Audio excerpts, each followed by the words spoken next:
Hello everyone. तो सबसे पहले हम लोग बात कर लेते हैं एक केस के बारे में जो कि है हरियाणा। तो आप में से बहुत सारे लोगों ने इसके बारे में शायद सुना ही होगा, तो मैं आपको शॉर्ट में समझा देता हूँ कि बेसिकली ये है क्या।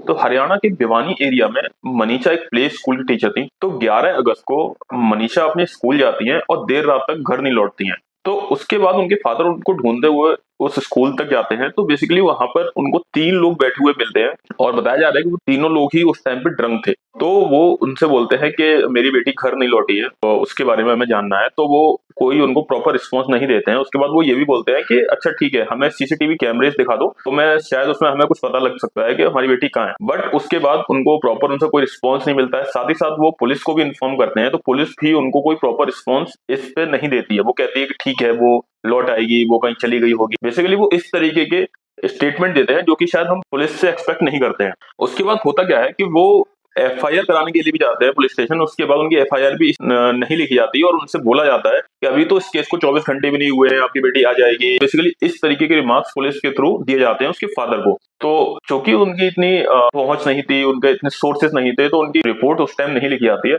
जैसे तैसे सुबह तक वो लोग वेट करते हैं, फिर भी उनकी बेटी घर नहीं आती है। तो वापस उनको पुलिस को बोला जाता है कि आप प्लीज एक रिपोर्ट लिख लीजिए और इसकी इन्वेस्टिगेशन चालू करिए, जिससे कि शायद वो मिल पाए। तो पुलिस एक बेसिक फॉर्मेलिटी करती है, रिपोर्ट लिखती है, बट उसके बाद भी कोई खास जांच पड़ताल नहीं करती है मनीषा को ढूंढने के लिए। होता क्या है, ठीक 2 दिन बाद उनको पास के ही एक एरिया से एक कॉल आता है जिसमें उन्हें बताया जाता है कि उनको एक डेड बॉडी मिली है। तो जैसे ही वहां पहुंचते हैं, तो जो हुलिया मनीषा का बताया गया था वही सेम हुलिया उस बॉडी का था। उनके फादर को इन्फॉर्म किया जाता है, उनको बताया जाता है कि आप इसको पहचानिए आगे। तो वो उनको पहचानते हैं और बताते हैं कि हाँ, ये बॉडी मनीषा की भी है।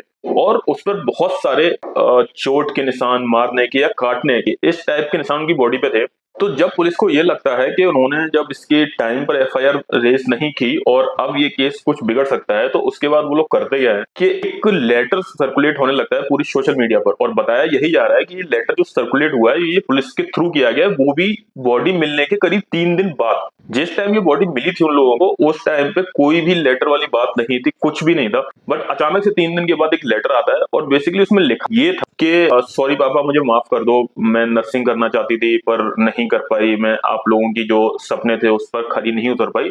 तो बेसिकली ये चीजें लिखी हुई थी और उसने उसमें ये भी लिखा था कि मैं सुसाइड करने जा रही हूँ। तो जैसे ही ये खबर सामने आई, तो लोगों का कहना ये था कि अगर उसने सुसाइड किया है मनीषा ने, तो उसकी बॉडी पर चोट के निशान कैसे हैं, काटने पीटने के निशान कैसे हैं, क्योंकि देख के ये लग रहा था किसी एनिमल के द्वारा उस पर अटैक किया गया है, ऐसा कुछ देखकर लग रहा था।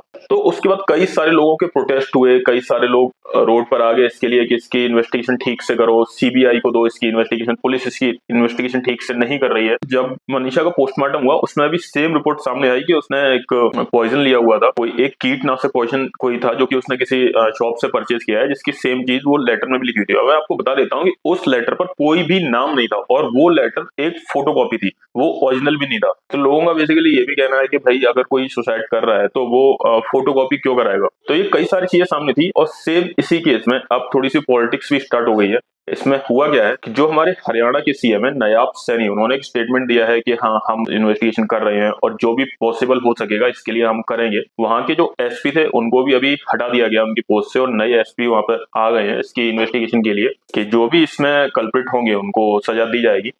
कांग्रेस के एक लीडर भूपेंद्र सिंह हुड्डा ने भी इस पर अपनी प्रतिक्रिया दी है। उन्होंने ये बोला कि ये दुख की बात है कि इस पूरी घटना को आत्महत्या साबित करने की कोशिश हो रही है। जिन अपराधियों ने ये अपराध किया है वो खुले घूम रहे हैं, उनको जल्द से जल्द अरेस्ट करो और उनको कड़ी सजा मिलनी चाहिए। बेसिकली उन्होंने भी सीबीआई जांच के लिए बोला है। तो लेट्स सी इस मामले में आगे और क्या हमें सुनने को मिलता है, तो मैं आपको ऑफकोर्स बताऊंगा। और इसके लिए मैं एक प्रॉपर केस स्टडी रेडी कर रहा हूँ, तो आप कमेंट करके बताइए कि अगर इस मामले के बारे में आप पूरी स्टोरी सुनना चाहते हैं कि स्टार्टिंग से हुआ क्या है। अभी तो मैंने ये आपको शॉर्ट में समझाया। तो चलिए हम अपनी अगली न्यूज के बारे में बात कर लेते हैं। आप सब में से बहुत सारे लोगों को याद ही होगा मेरठ का मुस्कान और साहिल वाला केस, जिसमें कि साहिल की बॉडी एक नीले ड्रम में मिली थी। तो कुछ इसी तरीके का केस हमें सुनने में आया राजस्थान से। तो बेसिकली राजस्थान के एक एरिया में एक नीले ड्रम में सेम ऐसी ही एक बॉडी मिली है, जिससे कि हंसराम का बताया जा रहा है। तो बेसिकली हंसराम शाहजहांपुर के रहने वाले हैं और पिछले कुछ महीनों से वो राजस्थान में रहते थे अपने वाइफ और 3 बच्चों के साथ। तो इनिशियली ये बताया जा रहा है कि हंसराम की जो डेथ हुई है वो उनका गला दबाकर हुई है और उनकी बॉडी पर बहुत सारा नमक डाला गया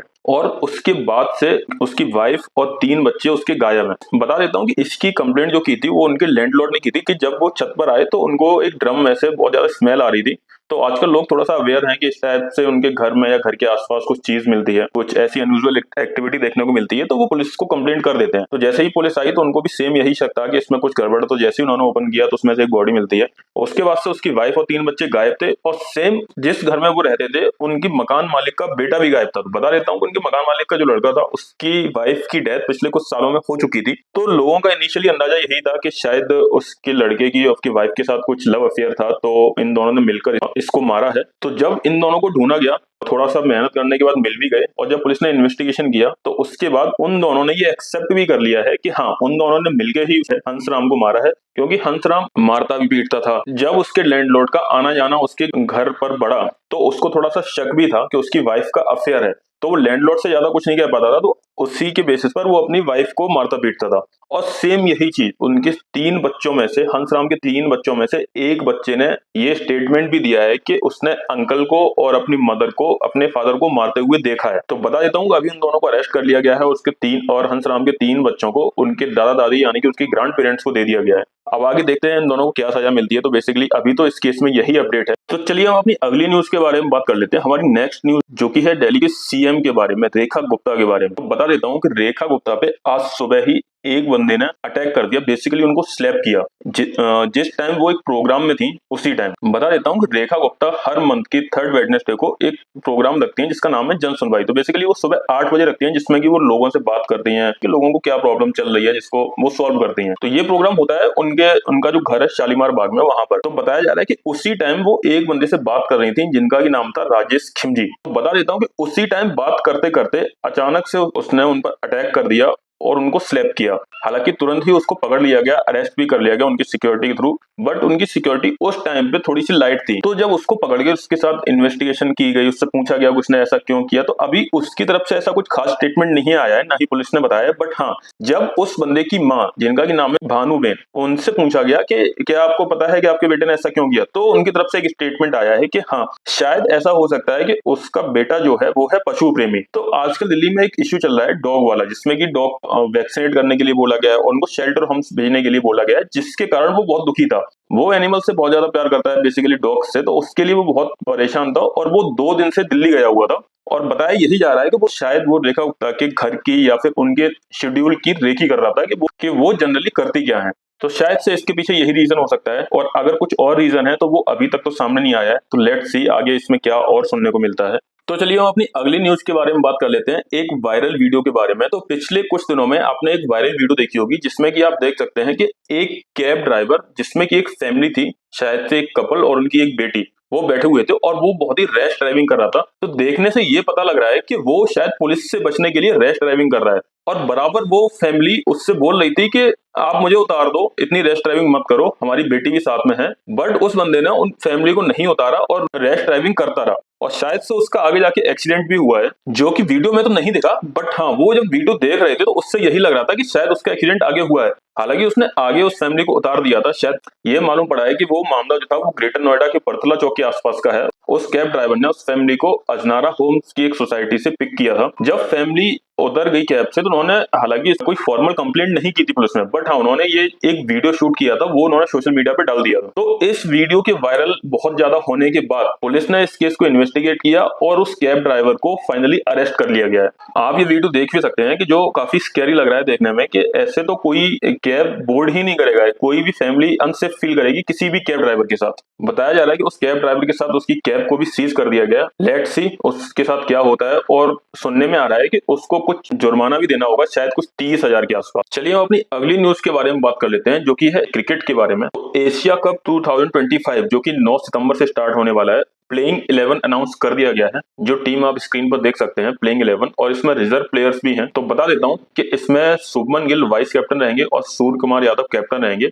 तो आजकल लोग थोड़ा सा ट्वीट कर रहे हैं एक चीज को लेके कि इसमें श्रेयस अय्यर का नाम नहीं है एंड यशस्वी जायसवाल का भी नाम नहीं है। हालांकि यशस्वी जायसवाल इसमें रेयर्स प्लेयर्स में है, बट श्रेयस अय्यर इस पूरे स्क्वाड में नहीं है। जबकि श्रेयस अय्यर का जो परफॉर्मेंस चैंपियंस ट्रॉफी में था, वो सबसे ज्यादा रन बनाने वाले प्लेयर थे चैंपियंस ट्रॉफी में। T20 में भी उनका जो परफॉर्मेंस था वो भी बहुत अच्छा था। और लोगों ने उनको इसके लिए प्रेज भी किया था। और आईपीएल का तो आपको याद ही होगा, लास्ट ईयर उन्होंने केकेआर को जिताया था एज ए कैप्टन, और इस साल पंजाब को वो फाइनल तक लेके गए थे। अनफॉर्चुनेटली वो फाइनल नहीं जीत पाए थे, बट स्टिल वो पहले ऐसे कैप्टन हैं जो लगातार 3 टीम को फाइनल तक ले गए हैं।